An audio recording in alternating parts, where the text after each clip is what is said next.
Hello everyone and welcome to let's do it. तो discuss करेंगे आज हम यहाँ पर HPSSC के पेपर्स में पूछे गए कुछ इम्पॉर्टेंट क्वेश्चंस को, और जितने भी क्वेश्चन हम यहाँ पर डिस्कस करने वाले हैं ये आपके आने वाले HPSSC के हर एक एग्ज़ाम में आपको काफ़ी ज़्यादा हेल्प करने वाले हैं। तो अगर आप HPSSC के रिगार्डिंग किसी भी एग्ज़ाम की प्रेपरेशन कर रहे हो जिसमें कि जीके का सेक्शन पूछा जा रहा हो, तो उसमें जो है ये क्वेश्चंस आपके लिए काफ़ी ज़्यादा हेल्पफुल साबित होने वाले हैं। तो चलिए स्टार्ट करते हैं क्वेश्चन नंबर 94 के साथ, और हर एक क्वेश्चन को जो है हम यहाँ पर डिटेल में डिस्कस करेंगे।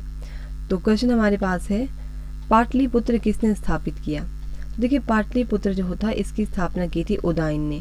तो ऑप्शन जो है यहाँ पर इस क्वेश्चन का ए जो है ये करेक्ट आंसर हो जाएगा।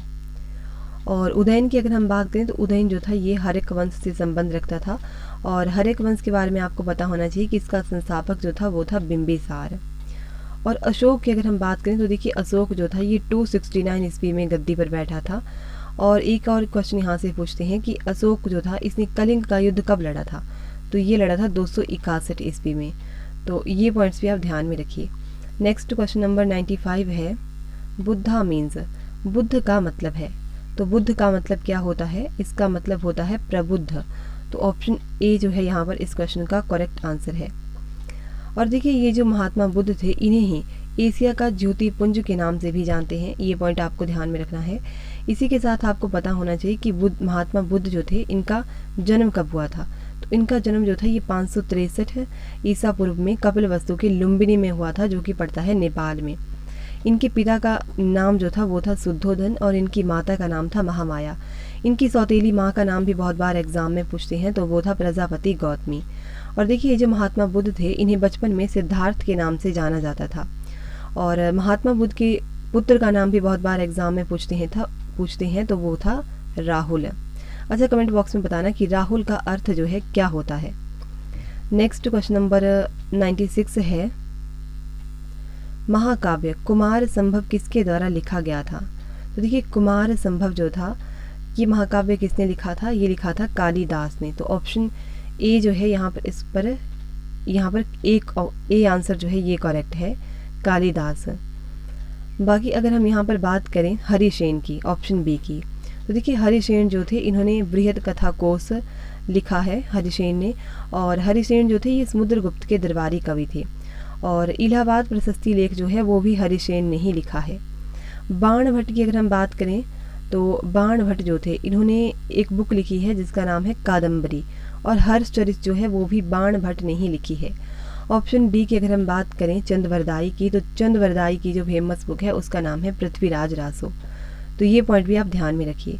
नेक्स्ट क्वेश्चन नंबर 97 है, who was the founder of पाला डायनेस्टी। पाल वंश का संस्थापक कौन था। तो पाल वंश का संस्थापक जो था वो था गोपाल। ऑप्शन सी यहाँ पर इस क्वेश्चन का करेक्ट आंसर है। देखिए पाल वंश की अगर हम बात करें तो इसके पता चल गया आपको कि इसका संस्थापक जो था वो था गोपाल। गोपाल जो था इसने 750 ईस्वी में जो था पाल वंश की स्थापना की थी, और इसने राजधानी जो था वो बनाई थी मुंगेर। और देखिए ये जो गोपाल था ये बौद्ध धर्म को मानता था। और एक और क्वेश्चन यहाँ से पूछते हैं कि उदंतपुरी विश्वविद्यालय जो था इसकी स्थापना किसने की थी। तो वो की थी गोपाल ने। और अगर आपसे पूछ लिया जाए कि विक्रमशिला विश्वविद्यालय इसकी स्थापना किसने की थी, तो वो था धर्मपाल जो था इसने की थी विक्रमशिला विश्वविद्यालय की स्थापना। नेक्स्ट क्वेश्चन नंबर 98 है, कबीर किसके शिष्य थे। तो कबीर जो थे किसके शिष्य थे, ये थे रामानंद के शिष्य। तो ऑप्शन डी जो है यहाँ पर इस क्वेश्चन का करेक्ट आंसर है। देखिए कबीर की अगर हम बात करें तो कबीर जो थे ये निर्गुण भक्ति धारा से जुड़े हुए थे। और एक क्वेश्चन पूछते हैं कि कबीर के जो उपदेश हैं वो किस में संग्रहित हैं। तो कबीर के जो उपदेश हैं वो सिखों के आदि ग्रंथ में संग्रहित हैं, जिन्हें शब्द के नाम से जाना जाता है। और अगर आपसे पूछें कि कबीर की बाणी का जो संग्रह है उसे किस नाम से जानते हैं, तो उसे बीजक के नाम से जानते हैं। और बीजक जो है इसे 3 भागों में बांटा गया है, साखी, शब्द और रामायणी। नेक्स्ट क्वेश्चन नंबर 99 है, किसके शासन के दौरान आगरा में मोती मस्जिद का निर्माण हुआ था। तो देखिए आगरा में मोती मस्जिद का निर्माण जो था ये औरंगजेब के टाइम में हुआ था। तो ऑप्शन सी जो है यहाँ पर इस क्वेश्चन का करेक्ट आंसर है। बाकी औरंगजेब की अगर हम बात करें तो देखिए औरंगजेब जो था इसने 79 में जो था जजिया कर को फिर से लागू कर दिया था। एक तो आपको ये पॉइंट ध्यान रखना है। इसी के साथ में आपको पता होना चाहिए कि ये जो औरंगज़ेब थे, इनके गुरु जो थे उनका नाम था मीर मोहम्मद हकीम। बाकी देखिए, ये जो औरंगज़ेब थे, इन्होंने अपने टाइम में जो था सर्वाधिक हिंदू अधिकारियों की नियुक्ति की थी औरंगज़ेब ने। तो और एक और पूछते हैं यहाँ से क्वेश्चन कि औरंगज़ेब के समय में सूबों की संख्या कितनी थी। तो औरंगज़ेब के समय में सूबों की संख्या जो थी वो थी 20। तो इन पॉइंट्स को भी आप ध्यान में रखिए। नेक्स्ट क्वेश्चन नंबर 100 है, प्रार्थना समाज के संस्थापक कौन थे। तो देखिए, प्रार्थना समाज के संस्थापक जो थे ये थे आत्माराम पांडुरंग। तो ऑप्शन जो है सी यहाँ पर इस क्वेश्चन का करेक्ट आंसर हो जाएगा। अच्छा, अगर आपसे पूछ लें कि एशियाटिक सोसाइटी जो थी उसकी स्थापना किसने की थी, तो वो की थी विलियम जोन्स ने। और अगर आपसे पूछ लें कि आत्मीय सभा जो है इसकी स्थापना किसने की थी, तो ये की थी राजा राम मोहन राय ने। और अगर आपसे पूछ लें कि हिंदू महासभा जो है उसकी स्थापना किसने की थी, तो वो की थी मदन मोहन मालवीय ने। तो इन पॉइंट्स को भी आप ध्यान में रखिए। नेक्स्ट क्वेश्चन नंबर 101 है, गदर पार्टी कब स्थापित की गई थी। तो गदर पार्टी जो थी ये कब जैसे स्थापित की गई थी, तो 1913 में। ऑप्शन ए यहाँ पर इसका करेक्ट हो जाएगा। 1913 में गदर पार्टी की स्थापना की गई थी। अच्छा, अगर आपसे पूछ लें कि गदर पार्टी की स्थापना जो थी ये की किसने थी, तो ये की थी लाला हरदयाल ने। नेक्स्ट क्वेश्चन है, शक्ति स्थल किससे संबंधित है। तो शक्ति स्थल जो है ये किससे संबंधित है, इंदिरा गांधी से। तो ऑप्शन ए जो है यहाँ पर इसका करेक्ट आंसर है। देखिए, शक्ति स्थल जो है ये इंदिरा गांधी का समाधि स्थल है। अच्छा, राजीव गांधी के समाधि स्थल की अगर हम बात करें, तो राजीव गांधी का जो समाधि स्थल है उसे वीर भूमि के नाम से जानते हैं। ऑप्शन सी यानी कि महात्मा गांधी की अगर हम बात करें, तो इनका जो समाधि स्थल है इसे राजघाट के नाम से जानते हैं। ऑप्शन डी की अगर हम बात करें, जवाहरलाल नेहरू, तो जवाहरलाल नेहरू जो हैं इनके समाधि स्थल को शांति वन के नाम से जानते हैं। नेक्स्ट क्वेश्चन की बात करते हैं, भारत के पहले कानून अधिकारी के रूप में कौन जाना जाता है। देखिए, भारत के पहले कानून अधिकारी जो हैं ये भारत के पहले कानून अधिकारी के रूप में अटॉर्नी जनरल को जाना जाता है। तो ऑप्शन बी यहाँ पर इस क्वेश्चन का करेक्ट आंसर है। अगर आपसे पूछने कि वर्तमान समय में भारत के अटॉर्नी जनरल जो है वो कौन है, तो वो है के वेणुगोपाल।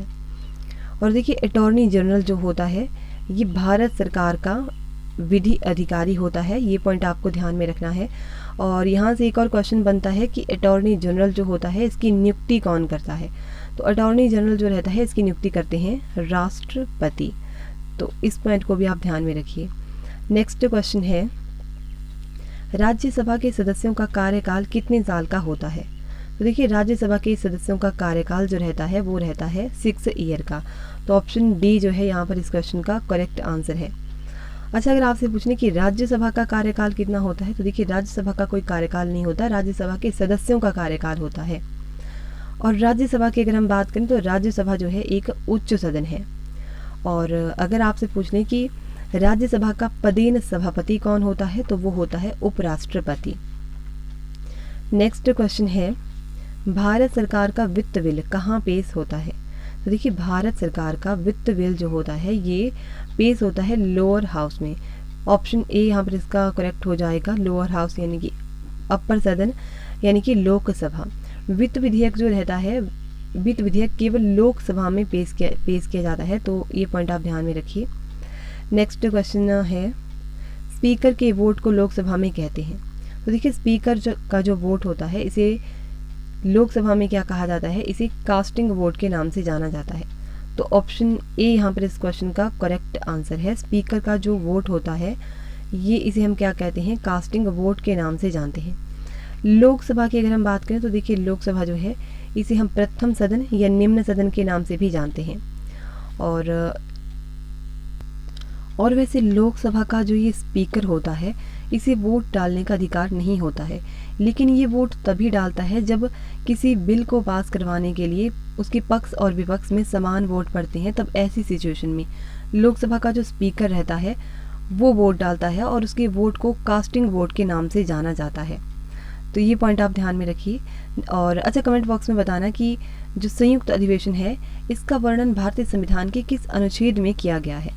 नेक्स्ट क्वेश्चन नंबर 107 है, किस आधार पर मताधिकार भारत में सब लोगों को दिया गया है? तो ये तो बहुत ही ईजी क्वेश्चन है। तो किस आधार पर मताधिकार भारत में सब लोगों को दिया गया है? तो ये एज के अकॉर्डिंग, एज के आधार पर जो है मताधिकार भारत में सब लोगों को दिया गया है। ऑप्शन डी यहाँ पर इसका करेक्ट है। नेक्स्ट क्वेश्चन है, भारत में कौन सा केंद्र शासित प्रदेश सबसे अधिक शिक्षित है? तो भारत में जो है लक्षद्वीप, ये जो केंद्र शासित प्रदेश है ये सबसे ज़्यादा शिक्षित है। सो ऑप्शन बी यहाँ पर करेक्ट है। नेक्स्ट क्वेश्चन है, प्रायद्वीपीय भारत की सबसे बड़ी नदी है? तो देखिए प्रायद्वीपीय भारत की सबसे बड़ी नदी जो है वो है गोदावरी नदी। तो ऑप्शन बी जो है यहाँ पर इसका करेक्ट आंसर है। देखिए गोदावरी की अगर हम बात करें तो गोदावरी जो है इसे बूढ़ी गंगा के नाम से भी जाना जाता है, गोदावरी को। और दक्षिण भारत की गंगा भी इसे हम कहते हैं गोदावरी को। और अच्छा, गोदावरी जो है ये 3 राज्यों से होकर के बहती है। एक महाराष्ट्र हो गया, तेलंगाना और आंध्र प्रदेश, इन 3 राज्यों से होकर के ये बहती है। और अगर आपसे पूछ लें कि गोदावरी जो है इसका उद्गम कहाँ से होता है, तो गोदावरी का उद्गम जो है नासिक स्थित त्र्यंबकम नामक स्थान से होता है। अच्छा, गोदावरी जो है डेल्टा कहाँ पर बनाती है? तो गोदावरी डेल्टा जो है ये राजमुंडी के पास बनाती है। तो इस पॉइंट को आप ध्यान में रखिए। और इसी के साथ आपको पता होना चाहिए गोदावरी की सहायक नदियों के बारे में। तो गोदावरी की सहायक नदियाँ जो हैं वो हैं पूर्णा, वेनगंगा, पेनगंगा, प्राणहिता, इंद्रावती और मंजरा। ये जो हैं गोदावरी की सहायक नदियाँ हैं। नेक्स्ट आज का हमारा लास्ट क्वेश्चन है, मध्याह्न भोजन योजना शुरू हुई थी। मध्याह्न भोजन योजना जिसे मिड डे मील के नाम से भी जानते हैं, ये योजना जो थी कब स्टार्ट हुई थी? 1995 में से स्टार्ट किया गया था। तो ऑप्शन ए जो है यहाँ पर इस क्वेश्चन का करेक्ट आंसर है। तो देखो आज जो है हमने यहाँ पर 15 क्वेश्चन डिस्कस किए। तो आई होप आपको वीडियो अच्छी लगी होगी। तो अगर आपको वीडियो अच्छी लगी है तब आप वीडियो को लाइक कर सकते हैं, और इसी तरह की अगर आप और वीडियोस पाना चाहते हैं तब आप हमारे चैनल को सब्सक्राइब कर सकते हैं। और देखिए अगर आपने कोई भी एग्ज़ाम दिया है या अगर आप कोई एग्ज़ाम देने वाले हो तब आप उसे हमारी ईमेल आईडी के ऊपर सेंड कर सकते हो। और ईमेल आईडी का लिंक जो है वो आपको नीचे डिस्क्रिप्शन बॉक्स में मिल जाएगा। तो वहाँ पर आप पेपर सेंड कर सकते हैं, हम डिस्कस करेंगे उस पेपर को यहाँ पर। और देखिए टेलीग्राम के ऊपर आप हमें फॉलो कर लीजिए, वहाँ पर आपको वीडियोस की नोटिफिकेशन जो है वो टाइम टू टाइम मिल जाया करेगी। तो चलिए मिलते हैं नेक्स्ट वीडियो में। धन्यवाद।